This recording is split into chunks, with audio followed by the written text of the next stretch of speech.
mardi 9 février 2021 et nous commençons par les titres avec Arnaud Berry. Bonjour Arnaud. Bonsoir Royan, bonsoir à tous. Dans l'actualité de ce mardi, les élèves du lycée de Balata révoltés face à l'insécurité qui règne aux abords de l'établissement. En marge de cette manifestation, un jeune du lycée s'est fait agresser au tournevis par un autre lycéen de la même classe. Un fait divers qui alimente le sentiment d'insécurité des lycéens. Les détails dans un instant. Dans l'actualité du coronavirus, cet rendez-vous quotidien qui s'arrête tous les jours depuis le début de la crise. Les autorités sanitaires publiaient les derniers chiffres de l'épidémie que les médias relayaient. Désormais, ce sera une fois par semaine. Comment rester malgré tout informé ? Comment trouver les chiffres qui vous intéressent ? Réponse dans ce journal. Suite de notre semaine justice dans l'invité du 7h. Ce matin, nous recevions le procureur de la République, Samuel Fignès.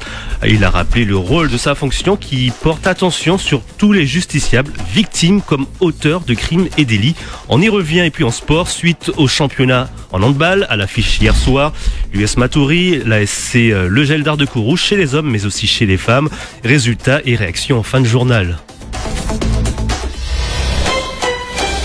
Et voici votre journal de 18h en diffusion également sur le Facebook Live de Radio Pays. Vous le disiez en titre, la colère monte au lycée de Balata. Une colère qui vient cette fois-ci des élèves de l'établissement, excédés par cette violence à répétition aux abords du lycée de Matoury. Ils sont réunis depuis ce matin et refusent d'aller en cours sans avoir obtenu des solutions face à ce problème récurrent depuis des années. Le ras-le-bol est collectif. Edmé Doudi est allé voir sur place. Reportage. Agression à répétition, braquage, insécurité, c'en est trop pour les élèves du lycée Balata. Chaque jour, ils ont peur, c'est ce que nous explique Géraldine, élève de terminale. Il y a des élèves qui se sont fait braquer avec un fusil. Vous imaginez comment c'est difficile pour la tête, pour le mental de se faire braquer avec un fusil pointé comme ça. En plus, un matin, on va pas dire que c'est un après-midi, un matin à 6h, tu te lèves, tu te dis, c'est ça, tu te dis, tu vas à l'école et puis tu te fais braquer avec un fusil. Hier, une réunion s'est tenue suite au débrayage de jeudi dernier, mais les élèves n'y étaient pas conviés, c'est ce que déplore Swan, lui aussi en terminale. On n'a pas eu de nouvelles, on n'a rien eu, donc on cherche à avoir des réponses. Nous, on veut des solutions. Quitte à mettre des caméras, parce que là, c'est devenu saoulant, à force de se faire braquer et tout.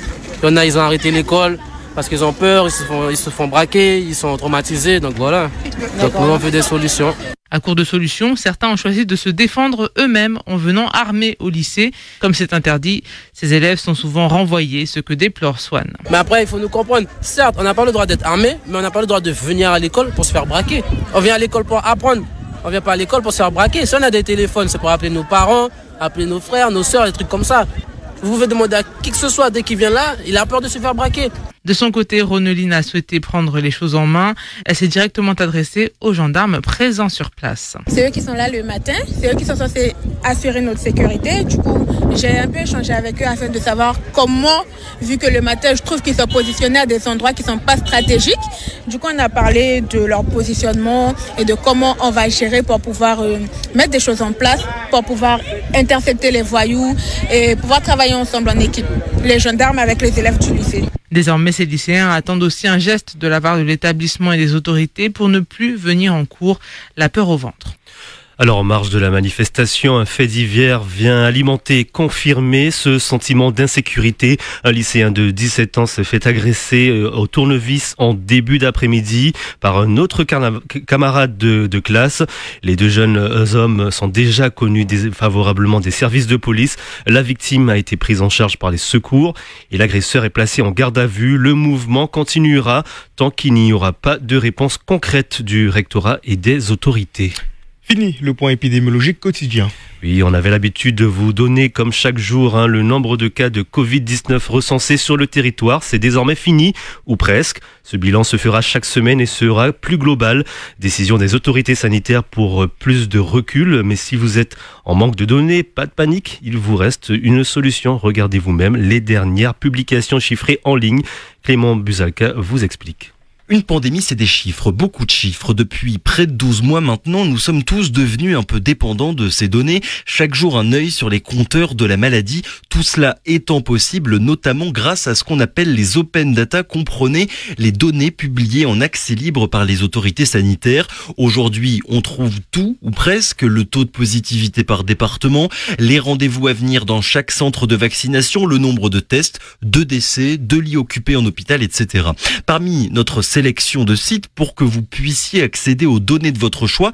On peut citer Covid Tracker ou Vaccin Tracker pour visualiser l'évolution de la maladie ou des vaccins par territoire. On a aussi DigDash pour suivre la situation des hôpitaux. Plus global, il y a l'application Tous Anti-Covid, l'application du gouvernement, application sur laquelle on retrouve toutes les données publiques dans le pays. Et bien sûr, tous ces sites sont gratuits et actualisés en temps réel. Voilà, maintenant vous savez tout sur le point épidémiologique que vous devrez donc vous-même consulter. Les régions d'outre-mer défendent l'octroi de mer. Les régions d'outre-mer ont décidé de saisir le Premier ministre dans une lettre commune face à une réforme de l'octroi de mer par la Commission européenne. Dans cette déclaration commune, les collectivités et régions d'outre-mer expliquent que l'octroi de mer constitue un dispositif vital pour assurer le développement économique des régions ultra-périphériques. Radio Pays, la suite du journal, Arnaud Béhari-Lolsierder. Dans le reste de l'actualité, Thierry Kefelec, le préfet de Guyane, prévoit quant à lui de discuter avec les groupes de carnaval pour organiser un carnaval dimanche prochain afin que des défilés puissent avoir lieu tout en respectant les gestes barrières. Des discussions devraient avoir lieu cette semaine. La plupart des grands groupes du carnaval guyanais ont néanmoins annoncé que ces négociations arrivaient trop tard. Le comité de Cayenne a annoncé de son côté vouloir travailler sur un projet de carnaval en juillet prochain. Suite de notre semaine justice dans l'invité du 7h. Hier, nous étions avec Marie-Laure Piazza, la première présidente de la Cour d'appel de Cayenne. Ce matin, c'était au tour du procureur de la République, Samuel Finiès. Les films, les séries télé donnent souvent une image impitoyable du procureur. Pourtant, nous portons notre attention sur tous les justiciables, victimes comme auteurs de crimes et délits, a expliqué Samuel Finiès. On fait un travail, je dirais, de grande attention à l'égard de tous les justiciables. Et je dis bien de tous les justiciables, qu'ils soient auteurs ou qu'ils soient victimes. Notre mission comme magistrat, vis-à-vis des justiciables qui sont auteurs d'infractions pénales, c'est de réfléchir à la meilleure réponse que doit apporter un tribunal correctionnel, que doit apporter une cour d'assises à des délits, voire à des crimes qui ont été commis. Devant le tribunal correctionnel, cette réponse, elle passe pas nécessairement par la case-prison. Et ça, c'est quelque chose qu'il faut que tout le monde arrive à entendre. C'est pas parce que un tribunal correctionnel prend une décision ou un juge des libertés et de la détention prend une décision de contrôle judiciaire que cette décision de contrôle judiciaire elle est mauvaise. C'est pas parce qu'il prend cette décision de contrôle judiciaire que la justice n'est pas passée. C'est pas parce que quelqu'un est condamné à une audience, à un travail d'intérêt général, que la justice elle est pas passée. Au contraire, la justice elle est passée dans ces conditions et la justice elle essaye de trouver les meilleures solutions dans un certain nombre de situations pour éviter que les personnes qui ont commis des infractions récidivent. Samuel Finiès, le procureur de la République de Cayenne. Et demain, pour le 3e jour de notre semaine judiciaire, Victor Zamit recevra à 7h le président du tribunal de Cayenne, Marès Abbassi. Cacao, à nouveau les eaux. La faute aux intempéries de ces derniers jours. Et ce n'est pas la première fois de l'année. Depuis janvier, plusieurs hectares de plantations sont inexploitables à cacao. Les agriculteurs craignent que cette saison des pluies ait des conséquences irrémédiables sur les champs. Selon eux, la situation empire d'année en année et les parcelles les plus proches de la comté se retrouvent très vite inondées. Et on termine avec du handball et la 9e journée du championnat. Oui, depuis jeudi dernier, le hand a été la première ligue à lancer les hostilités au CST à huis clos, bien entendu.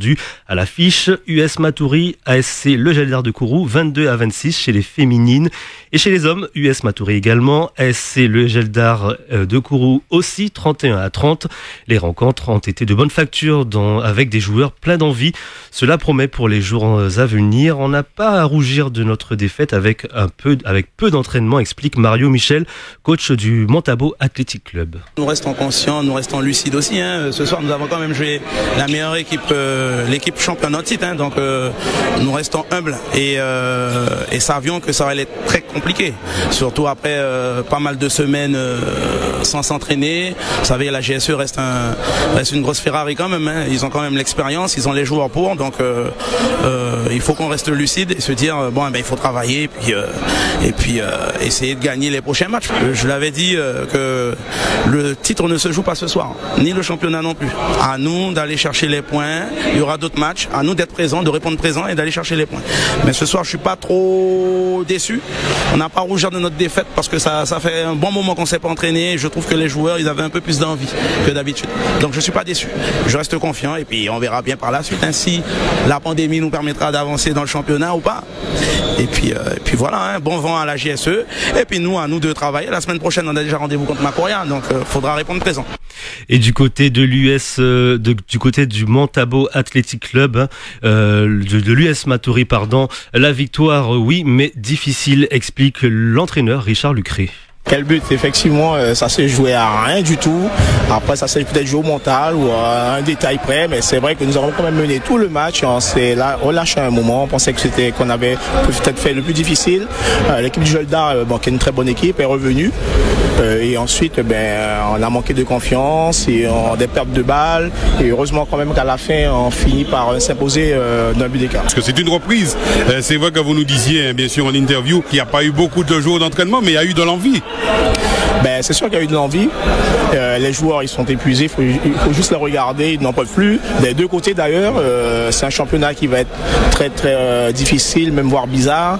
Maintenant, si on va au bout, tant mieux. Mais je pense que cette année, le championnat risque d'être très très ouvert puisque toutes les équipes sont logées à la même enseigne. Tout le monde est fatigué, sera fatigué. Physiquement, ça va être difficile pour tout le monde.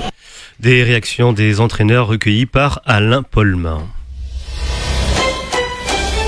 Merci beaucoup Arnaud Béhari, l'OLCRDR. Le prochain point de l'information, ça sera demain dans les matinales dès 5h avec Victor Zami, Ted Medoudier est là à 13h. Quant à vous, vous êtes de retour à 18h. Merci, une très belle soirée à l'écoute de Radio Pays.